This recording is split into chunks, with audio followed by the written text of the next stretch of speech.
Hello guys, maayong gabi. So ako na lang diri sa opisina kay kanang nag-overtime ko sa IBUS kanang electronic business one-stop shop. So up to January 20 man ang kuan ani ang duration sa among overtime.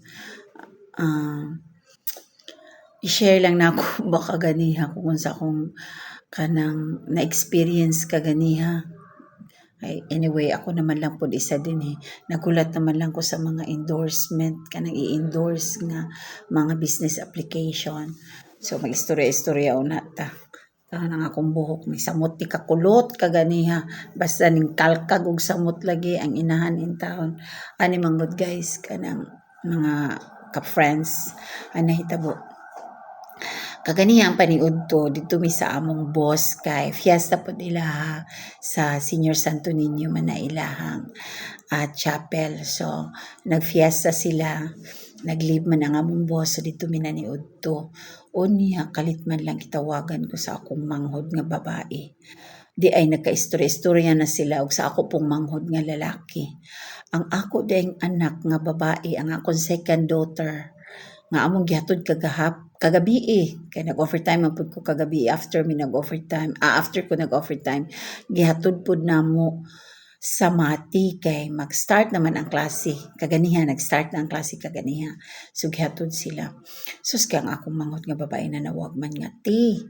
napaakan di ay og iro si Ejing ko ha kano sa aman kano sa siya napaakan kadto daw nangadto mi og bukid kahinumdum mo atong kuan ko nag-video ko kinsa may nakakita ato nga nag-video ko nga dito mi sa bukid atong December 30. So imagine kapinduhan na kasimana karon pa ni sulti ang akong anak nga napaakan dai siya ato nga time og iro. Uy, Ginoo ko kung unsa na lang gyud ang akong kakulpa, kakuyaw, kahilakon ko, wa ko kabalo sa ako ang gibati. Nga murag ang akong gikaon nahilis na dayon tungod sa kakulba. So mao na to tinawagay na tinawagay. Ang akong manghod nga lalaki nasuko na sa akong anak kay nangita daw og laing problema tinuod pud lagi nangita gyud problema. Imbes di unta pa problema, nangita og laing problema unya. Ang ako pong anak kay madlukon man gud na siya oy kanang akong second daughter madlukon yun na siya kana madluk siya nako kay basidog masuko ko unya madluk daw siya sa injection na muto ang akong manghod nga babae kanang available siya kay mga to na lang utabig mati mo sirit na lang unta mi ang akong manghod nga lalaki kay dili man maka-drive sa sakyanan kay busy pud in town kay naghakot in town sa lubi kay naglain ang tempo ba nagsige bayag ulan-ulan no dili lang ka ulan kusog-kusog pud baya unya lain jud ang tempo niya nagkupras mi hakutonon pa ang mga lubi niya mo pay gamay ra among lubi na kinahanglan jud in town nga mahakot pa doon sa pugon muuna nga ang akong anak to sa mati so kuntak-kuntak lang mi akong ginanak akong gitawagan nak nganong karon naman ka nag-ingon nak uy nya pila na unsa na 30 December 30 nya karon January 15 sus Ginoo ko ang kakulba sa inahan kay what if na rabies Diyos ko unsaon na lang gyud kabalo ba gyud ang tanan no kung unsa gyud ang epekto sa rabies sus delikado gyud kaayo nya karon hala ingon siya nga mahadlok ko mami mahadlok ko sa injection kay dito daw sa samad ko anan ingko nga gamay raman kay na G dili na makaunsa nimo ang injection makatabang na mo na mo ayon nimo karon kontak na pud ko dito sa bukid sa akong mga igaagaw kay ako man tong mga igaagaw dito sus nangutan ako kung kinsa basig na iro nga namatay unsa ba katong mga iro ang problema pud sa akong anak kay dili kay siya ka-identify ug kang kinsa to nga mga iro sa akong puro gud sa akong mga igaagaw kadyot lang kay naaday ko i-endorse kadyot lang mo interrupt lang una ko kay basig ko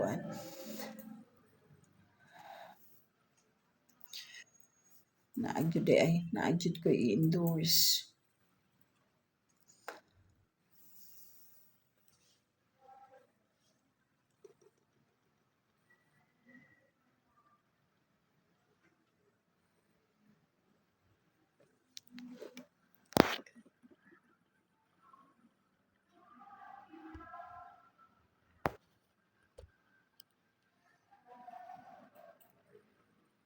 Ay naku, hinuon ta.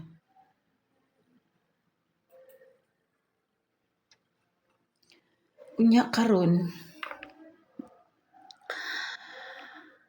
di man niya ma-identify no kay kung kagisa daw tong iro sa iya batong sa isa bato nako kay agaw pero ang katong iyang gihagwa-agwa ingani man gud ang istorya. Ang akong anak gihagwa-hagwa niya ang iro sa igagaw na akong lalaki kay friendly man kay ang iro niya naanad sa iya ba yang gihagwa-hagwa. Now niabot ang isa ka iro nga kalaban kay atong iro ang nga gihagwa sa akong anak. Iro pud to sa igagaw na akong babae. Kalaban man daay kay na unya isog man daay kay itong iro gidasmagan ang iro nga gihagwa sa akong anak nga wala kabantay ang akong anak ba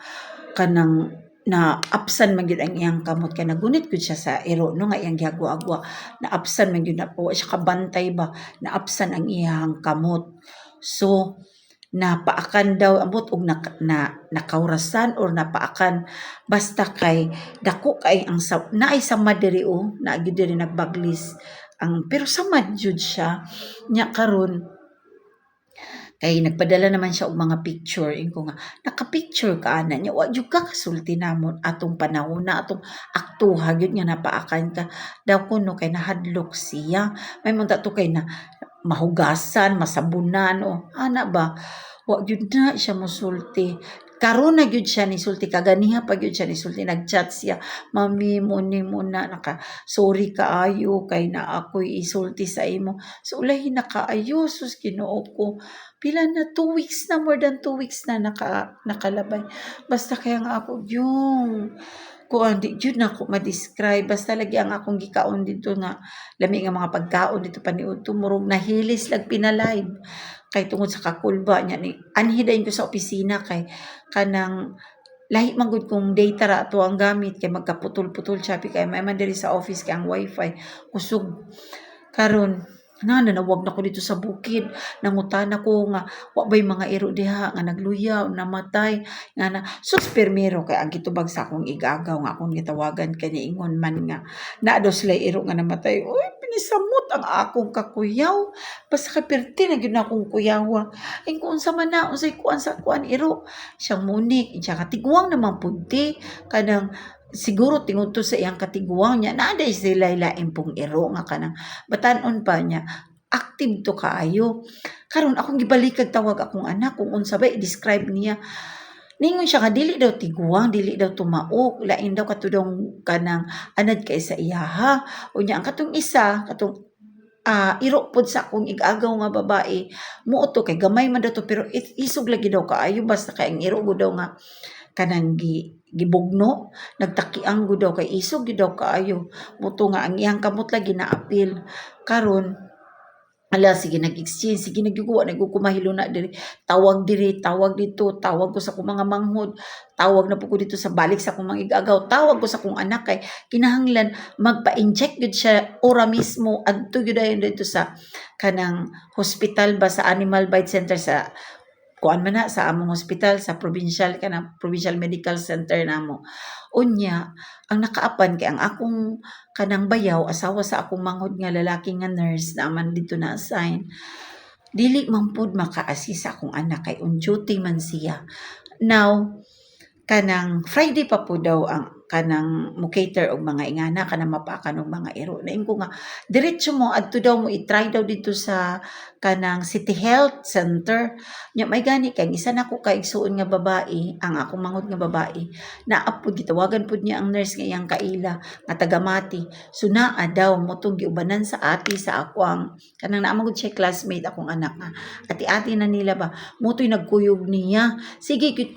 kog tawag every now and then nga unsa update sige kog tawag nga muni buhaton nga ana diretso so gi-cater man sila pagkaalauna gi-cater sila dito sa health center may gani in town kay nakaluy-an kay naa daw available nga kanang injection para sa anti-rabies so naglinya na siya dito niya sige kog tawag dito sa akong mga igagaw ana okay man daw ang mga iro so kadto daw dili daw tumao pero wa gyud ko mo kuan wala ko mo kumpiyansa ingon ko picture ang mga ero kay akong isend sa akong anak ko mo ba gyud to nga mga ero ang naka kuan sa iyaha so may gani pag picture niya gi-video niya Mao man gyud tong mga iro nya kadtong active kaayo nga iro pod mo pod daw to nya kaluoy sa Ginoo buhi pa man gyud hantud karon. Now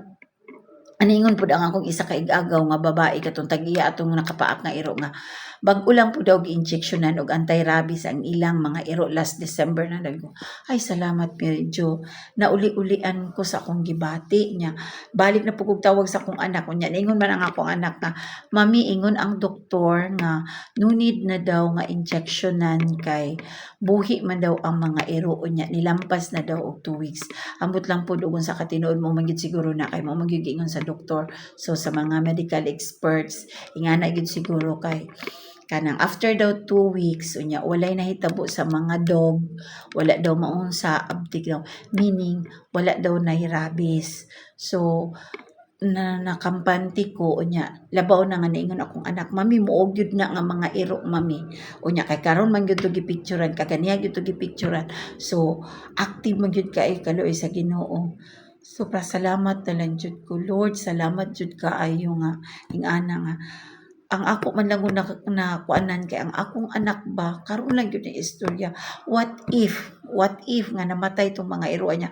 blind pud ang katong ako mga ig-agaw dito sa bukid nga ingana din nahitabo sa akong anak may manggod unta to nga aware min tanan atong pagkahitabo kay mamonitor daan nila ang mga iro kung magluya ba o maunsa ba nga atimanon jud nila aron dili maunsa. Wala man jud intawon siya mag-istorya kaganiha lang nya 2 weeks na gud og simba ko. Ay wala gyud blind lang gyud mi. Muna kamo mga kanang mapaakan gani mo og iro mapagan gani simba ko og iro. Mo istorya kamo mga bata, mga anak. Sus isulti gyud ayon ninyo nga napaakan mo kay aron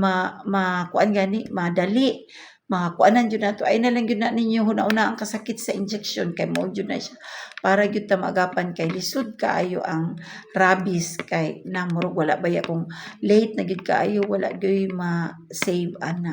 So mora to ako lang gi-share gyud sa inyo ha kay para pod nga makuanan pod sa uban nga kinahanglan jud nga kung mapakag iro istorya gyud dayon dili kay kuan kay magganang maghimo magud na siya og kabalaka kahadlok basta dili kaganiha dili gyud nako makuan ako akong kaugalingon isip inahan kay na unsa na kahilakon jud ko nya napatay trabaho diri nagasikaso pa ta sa atong trabaho kay what is solo parent ta nag-inusara na lang sa panginabuhi unya ingan may gani kay ang ako yung pamilya ko mga igsoon kami ano gyud mi kaayo open mi nya kanang tinabangay jud na kuan jud mi as in purya-buyag lang jud in town ora pud na ako ni kapasigarbo nga kami nga magsuon kanang ingana jud mi ka close nga kanang mag-inunungay gyud. So salamat po ko sa akong mga igsuon unya sa akong mga ig-agaw po yung mga kontak po dayon didto mo gani na sa akong mga anak akong gingon nga G in town next kanang uy di ko mix time simba ko in town Ginoo ko palayo kanang mga ingana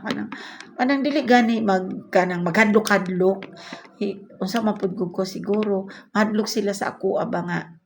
isog daw ana nga basi daw kasab-an sila bahala na kasab-an mo basta kay motug-an lang gyud mo. So mora to unya kanang salamat po sa inyong pagtan-aw nya kanang karon pasalamaton na jud ko kay naulian ako nakaginhawan ako og tarong kanang ang akong isip kanang at peace na kanang nawa na ganito kakulpa kahilakon kahadlok na to nya okay thank you for watching God bless mahal ta mo tanan bye.